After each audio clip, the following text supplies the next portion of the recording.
Today on our 2004 Chevy Silverado 3500, we're going to be installing the B&W Turnover Underbed Gooseneck Trailer Hitch, part number BWG NRK 1062. Here's what our hitch will look like once installed. Now let's go ahead and go through the operation of the handle and gooseneck ball. Here on the driver's side is the handle for locking the ball in place.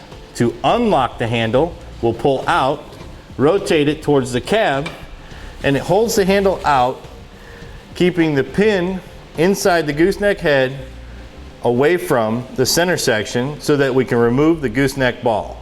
Now we can take it out and turn it over. We can then put it in the stored position and then relock the handle. Simply rotate it towards the rear of the truck and let it go, and the spring in the gooseneck center section will return the pin.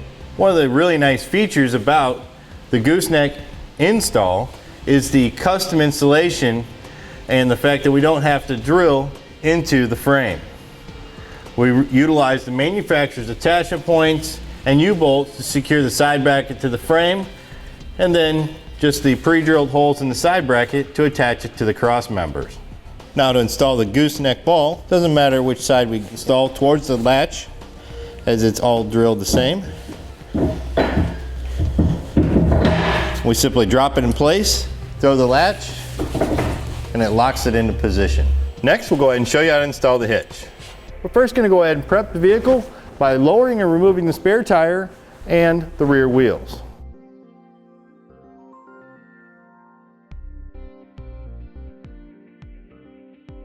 Now with our spare tire down, we have more working room underneath. We're going to go ahead and cut out the heat shield here on the passenger side above the exhaust. We need to cut it out right along the hat channel here, just above the axle, and just behind the hat channel here in front of the rear axle. Now to cut it off, you could use a pair of tin snips, or we're going to use an angle grinder with a cutoff wheel. Now to finish off the cut, I'm just going to use a pair of tin snips. With the front half cut, I'll go ahead and repeat the same process with the second half.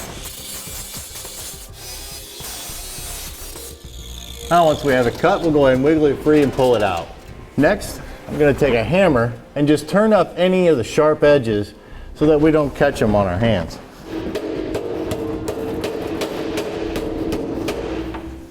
To make it easier to get the center section in position, you can lower the exhaust. To lower the exhaust, you remove the rubber isolator, both here at the tailpipe and one next to the muffler, which will help make it easier and more working room to get the center section in place. This particular application has an aftermarket exhaust, so we're going to go ahead and leave it in place. Next, we're going to move into the pickup bed. We need to measure from the end of the pickup bed to the center as per the instructions. Now when measuring, we need to make sure we're at the actual edge of the pickup bed, not the bed liner or the tailgate, the pickup bed only. Then we'll go back 49.5 inches and mark our length. Next, we're going to measure from side to side and find the center of the pickup bed so we can mark the width.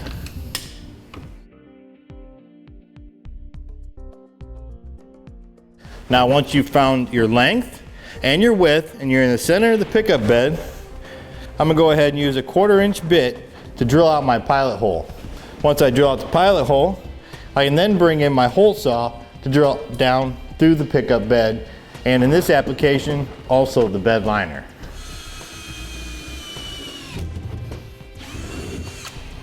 Now to make it easier to drill down through the bed liner and the pickup bed, we're going to use a piece of plywood that has pre-drilled holes as our guide.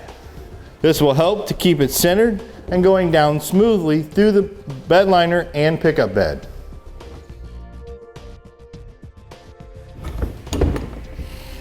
Now once I get my drill lined up with our pilot hole, I'm going to go ahead and stand on the plywood to help keep it in place.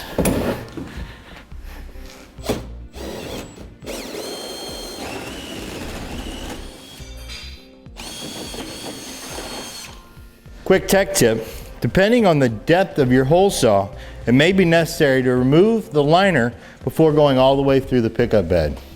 For our application, we were able to go all the way through.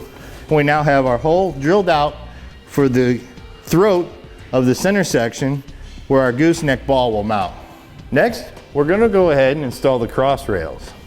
But before we can get the cross rails above the frame and below the pickup bed, we need to relocate the wiring harness here. There's a couple of push pin fasteners that hold it in place.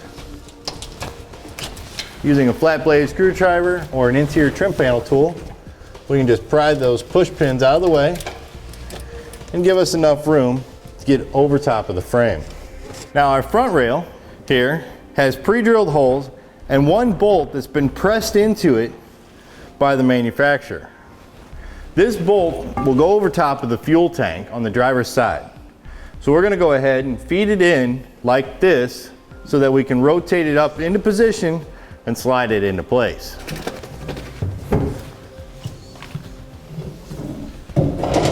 Note, the front rail goes between the two hatch channels. Our forward hatch channel.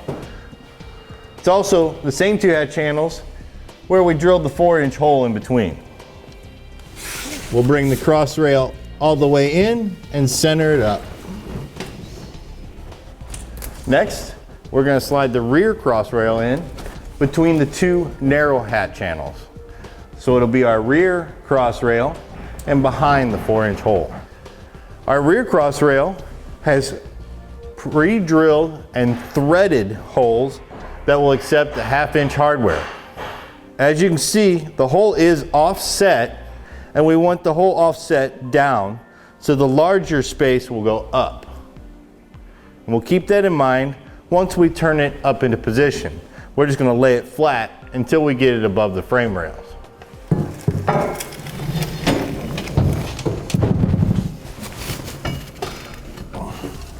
Now starting here with the rear rail, we're going to go ahead and turn it up into position. Now once we get it most of the way, it can come into a bind, but as you can see, it went nice and easily, so we can then slide it in place. If you find that you have difficulty turning it into position, you can take a wrench, fit it over the rail, and use it for leverage to turn into place. Now, once I have it turned up into position, I'm going to go ahead and slide it forward to touch the hatch channel. Next, we'll work on our front rail. Our front rail also needs to be turned up into position, and we're going to do that while it's here near the 4-inch cutout hole. Once we have it turned up into place, we'll then slide it forward towards the front hatch channel. Note, as you go further forward, the clearance between the frame rail and the bottom of the bed gets a little tighter, and you may need to use a hammer to tap it in place. Now, to secure the center section to our front cross rail, we're going to use a 2¼ inch long 1/2-inch bolt that'll go through the cross rail, through the center section, and then get secured with a flat washer, split lock washer, and a nut.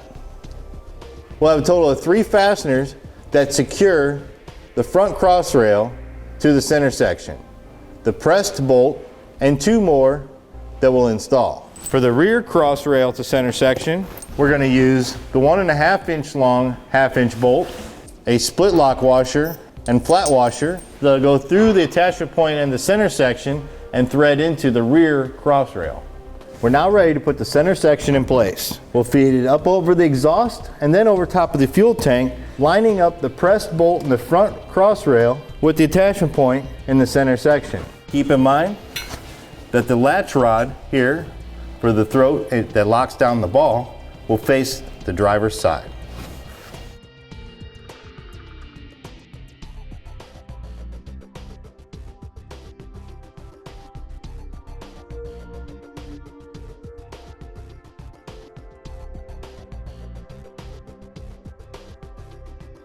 Now, once we line the center section up with the bolt in the front rail, our hole that we drilled in the pickup bed, I'm gonna go ahead and hold it in position and start installing the fasteners. Note, it may be necessary to use a pry bar or tool to push up on the center section to line it up with the attachment points if the bed has been dented or depressed in any way. Now that we've got all our fasteners installed finger tight, we'll go ahead and run them down. Now with our center section in place, we need to move to the outer frame and assemble the side bracket. We're going to go ahead and put the two-piece side bracket together here on our cart and then install it on the truck. We'll take the carriage bolt and feed it through the back side of the bracket, matching it up with the square holes, and then line it up with the two round holes and set it in place. To secure those fasteners, we'll use a split lock washer and nut. Next, we'll go ahead and install it onto the truck, securing the front attachment point with the 2 1/4 inch half-inch bolt, flat washer, split lock washer, and nut. The rear top attachment point will attach to the rear cross rail, and we'll use the split lock washer and flat washer going through the side bracket into the threaded portion of the rear rail.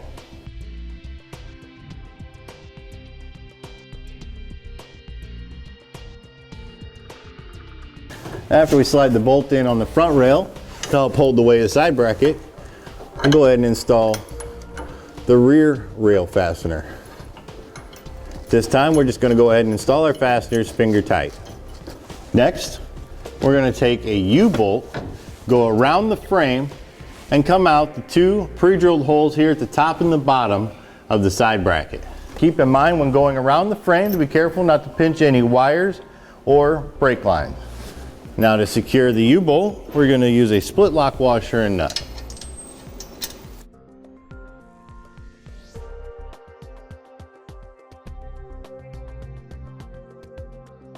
Next, we're going to install the 3/4 inch bolt. It's going to go through the oval slot that was here in the frame. Now, on the inside of the frame, we're going to install the oval block. One side will be offset one way, and the opposite side will center the block. We can be offset to the front or offset to the back, and then if we flip it over, we're centered for the oblong hole or oval hole in the frame. So for this application, we're going to take our block and offset towards the front of the truck.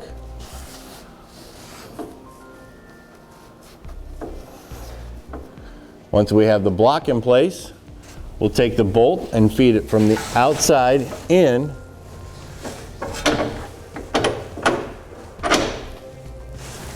securing it with a 3/4 inch split lock washer and nut. Now with the passenger side done, I'm going to move over to the driver's side and repeat the same process. Now with our side bracket hardware installed, we're going to go ahead and start tightening down our fasteners. We're going to start with the side bracket to cross rails first.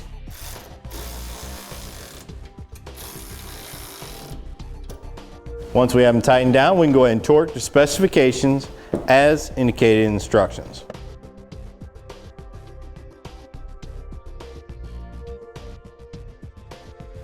Now with our 3/4 inch bolt tightened down and torqued to specifications, we'll move to the U-bolt.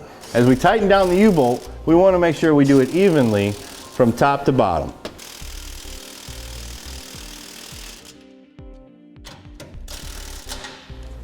Then once we have it tightened down, we'll go ahead and torque to specification.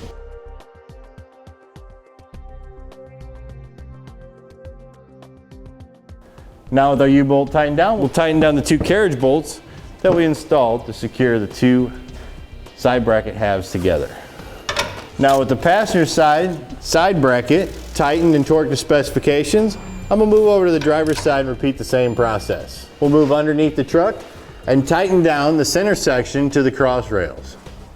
We'll tighten them down and then torque to specifications as per the instructions. Now with all our hardware tightened and torqued to specifications, we can go ahead and install the latch handle, carriage bolt, and nut. We'll take the latch handle and feed it over the frame towards the center section. We can then feed through the hole in the center section towards the handle. Now installing the eyelet of the handle and lining it up with the latch pin, the handle will go on the front side towards the front of the vehicle, and the latch pin sits on the back, where the carriage bolt will go through the latch pin attachment point, then through the handle, and we'll tighten it down with the flange nut.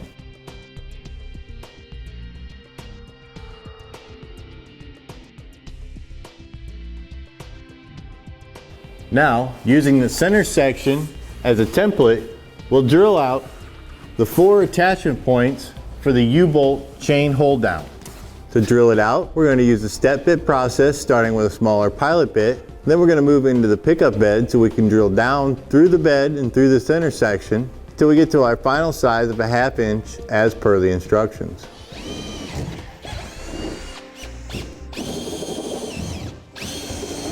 Now once we have our holes drilled out, we'll just take our U-bolts and drop them in place. Next we'll move underneath, install the springs and lock nuts to secure them.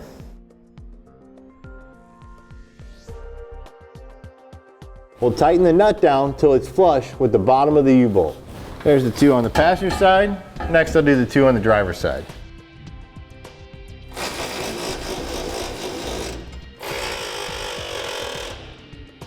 Now with everything installed and secured, we're ready to go ahead and reinstall the rear wheels and spare tire.